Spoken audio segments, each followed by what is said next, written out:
Assalamualaikum warahmatullahi wabarakatuh. Rio di Hotspot kembali menyapa Anda. Di edisi kali ini ada beberapa berita yang akan kami tampilkan untuk Anda. Di antaranya hasil Komdis PSSI terkait insiden Bayangkara FC kontra Persib Bandung, dan juga beberapa kinerja wasit yang tengah disoroti oleh PSSI, serta berita dari Persib yang menyatakan Persib akan merombak skuad di bursa transfer ini. Tapi siapa sajakah pemain yang akan direkrut oleh Persib? Simak selengkapnya di channel ini. Tapi seperti biasa, sebelum kita bahas semua, jangan lupa dukung untuk channel ini ya, agar bisa terus berkembang dan bisa memberikan berita-berita informatif yang semoga saja bermanfaat untuk kita semua. Caranya dengan klik subscribe, aktifkan juga notifikasi loncengnya, like, share, dan juga komen. Dan inilah Rio Hotspot untuk edisi kali ini.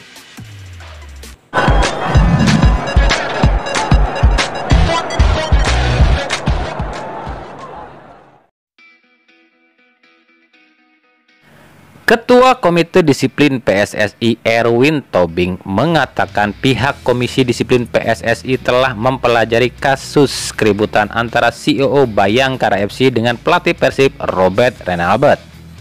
Erwin mengatakan dirinya telah mendengar penjelasan dari kedua belah pihak dan juga meneliti rekaman video. Erwin memastikan CEO Bayangkara FC tak meludahi Robert Renalbert dan hanya berteriak. Hal ini pun dibenarkan oleh pelatih Persib Robert Renalbert. Untuk itu, kemungkinan sanksi untuk Sumarji hanyalah melanggar protokol pertandingan saja, yakni membuat kegaduhan, sementara sanksi protokol kesehatan lolos.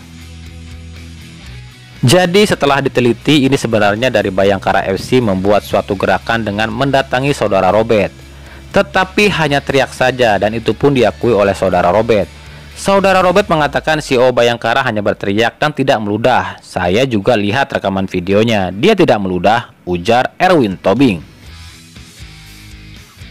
Erwin mengatakan Sumarji dan ofisial Bayangkara yang terlibat keributan akan terkena sanksi. Namun bukan hanya pihak Bayangkara yang akan terkena sanksi, pihak Persib pun diketahui akan diberi sanksi juga.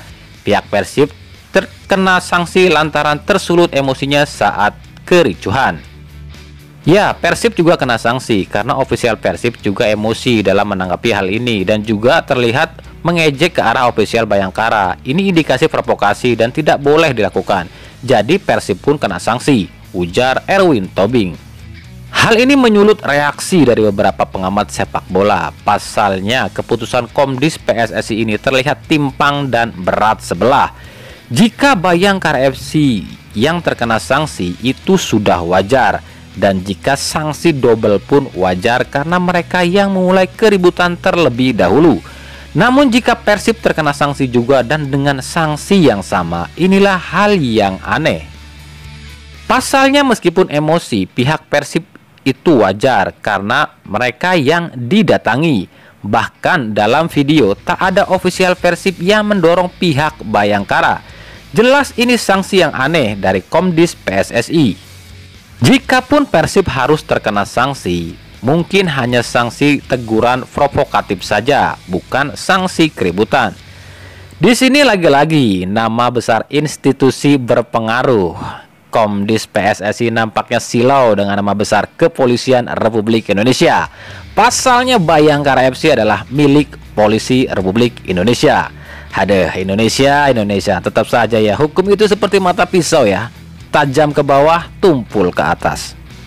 Hingga sejauh ini belum dipastikan sanksi apa yang akan dikenakan kepada kedua klub ini. Pasalnya hal ini baru diputuskan pada akhir seri kedua nanti. Direktur Utama PT PBB Teddy Cahyono membenarkan jika Persib tengah mengincar beberapa pemain untuk direkrut pada bursa transfer kedua nanti. Namun Teddy membantah jika Persib akan merekrut Irfan Bahdim. Teddy mengatakan jika pihak manajemen telah berkoordinasi dengan pihak staf pelatih dalam menentukan siapa pemain yang kemungkinan akan direkrut dan siapa yang akan terbuang. Namun, nama Irfan Bahdim tak masuk dalam rencana Persib. Ketika disinggung apakah nama-nama seperti Ezechiel Duasel, Makan Konate, David Da Silva, dan Greg Nokolo ada dalam daftar, Teddy hanya tersenyum dan berbicara mungkin saja. Ya, kita sudah mendengarkan keluhan Boboto dan kami pun memang merasakan hal yang sama apa yang dirasakan Boboto. Jadi kami pastikan Persib akan merombak skuad pada bursa transfer kedua nanti. Kami telah berkoordinasi dengan staf pelatih bahwa akan ada beberapa pemain yang kami lepas dan akan ada yang gabung. Tapi kami pastikan untuk Irfan Bahdim itu hanya rumor dan tidak ada dalam list kami. Kalau yang kalian tanyakan tadi yaitu mungkin saja, ujar Teddy Cahyono. Kita lihat nanti di bursa transfer kedua, benarkah ucapan Teddy dan apakah pemain-pemain yang santer diisukan akan gabung seperti Ezekiel Duasel, Greg Nwokolo, Makan Konate, dan David da Silva akan gabung. Lalu, siapa yang terbuang? Wasit. Ya, kinerja wasit di Liga 1 dan 2 2021 telah dan terus jadi sorotan. Pasalnya sudah amat banyak keputusan wasit baik di Liga 1 dan Liga 2 yang kontroversial. Setelah sebelumnya wasit Iwan Sukoco dilaporkan ke Komisi Wasit PSSI oleh pihak Persita Tangerang karena aksi kartu merahnya pada Irsyad Maulana, wasit Oki Dwi Putra juga dilaporkan ke Komisi Wasit PSSI oleh Persija Jakarta atas keputusan kontroversialnya saat kontra Arema.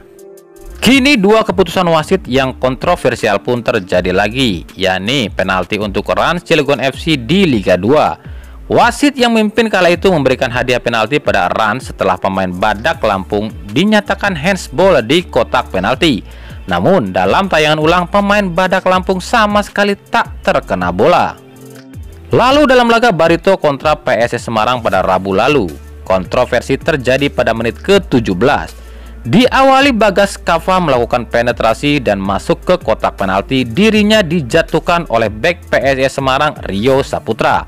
Wasit pun meniup peluit tanda pelanggaran dan berdiskusi dengan hakim garis karena ragu dalam keputusannya.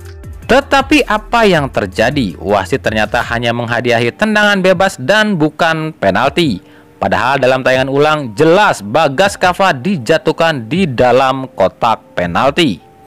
Sebenarnya sudah sangat banyak kesalahan wasit di Liga Indonesia. Wacana menggunakan video asisten referee atau VAR tampaknya hanya bualan semata. Padahal pemerintah pada awal kompetisi sudah mengatakan Liga akan memakai VAR. Tapi kenapa tak dijalankan? Jawabannya simpel, terlalu banyak mafia di sepak bola Indonesia.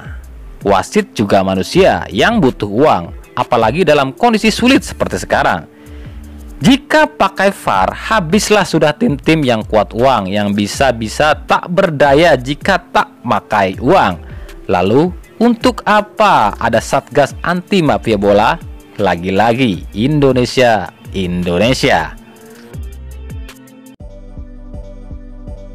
Lalu apa keputusan PSSI? Ketua Umum PSSI Iwan Bule mengaku telah mendapatkan laporan dari berbagai pihak terkait hal ini. Dan akhirnya ada 6 keputusan wasit yang tengah ditinjau oleh PSSI. Yang pertama penalti EJ Jari dalam laga antara Persik Kediri kontra Bali United dengan wasit Yudi Nur Cahya. Jenis kontroversi, wasit membiarkan pemain berada di kotak penalti saat EJ Jari mengeksekusi penalti. Padahal dalam aturan FIFA itu tidak dibolehkan. Yang kedua adalah penalti Ezekiel Duasel dalam laga Bayangkara FC kontra Persiraja dengan wasit Mustafa Umarela. Lagi-lagi kontroversi pun sama, membiarkan pemain berada di dalam kotak penalti saat bola dieksekusi dan gol pun disahkan. Yang ketiga, insiden anulir gol Marco Simic dalam laga Arema kontra Persija dengan wasit Oki Dwi Putra. Yang keempat, tendangan kungfu pemain PSBS Biak ke pemain Kalteng Putra di Liga 2. Dalam laga Kalteng Putra kontra PSBS Biak, pemain PSBS melakukan tendangan kungfu ke arah badan pemain Kalteng Putra. Namun wasit yang bertugas kala itu hanya memberi kartu kuning saja. Yang kelima, penalti kontroversi Rans Cilegon FC dalam laga Rans Cilegon FC kontra Badak Lampung di Liga 2. Pemain Badak Lampung dinyatakan handsball padahal tidak sama sekali menyentuh bola. Dan yang terakhir, kartu merah Irsyad Maulana dalam laga Borneo FC kontra Persita Tangerang dengan wasit Iwan Sukoco. Irsyad yang dianggap diving di kartu merah dan diusir wasit Iwan Sukoco kala itu. Oke, sebelumnya saya klarifikasi sebentar.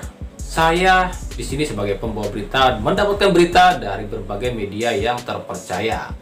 Bila ada yang bilang saya bukan pendukung ini, menurut saya hanya mendukung tim sepak bola Indonesia demi kemajuan sepak bola bersama. Tidak ada yang saya beda-bedakan, semua sama di mata saya. Jadi jika ada yang bilang saya bukan pendukung ini, pendukung itu, ya itu hak kalian. Tapi saya di sini adalah pendukung sepak bola Indonesia. Oke? Jadi ikuti terus berita seputar sepak bola khususnya Liga Indonesia dan pernak-perniknya hanya di Rio Sport. Terima kasih yang telah menyaksikan video ini dan mengunjungi channel ini. Kritik dan saran tetap kita nantikan di kolom komentar atau di media sosial kami yang ada di bawah ini. Sampai jumpa di video selanjutnya dan salam Rio Sport.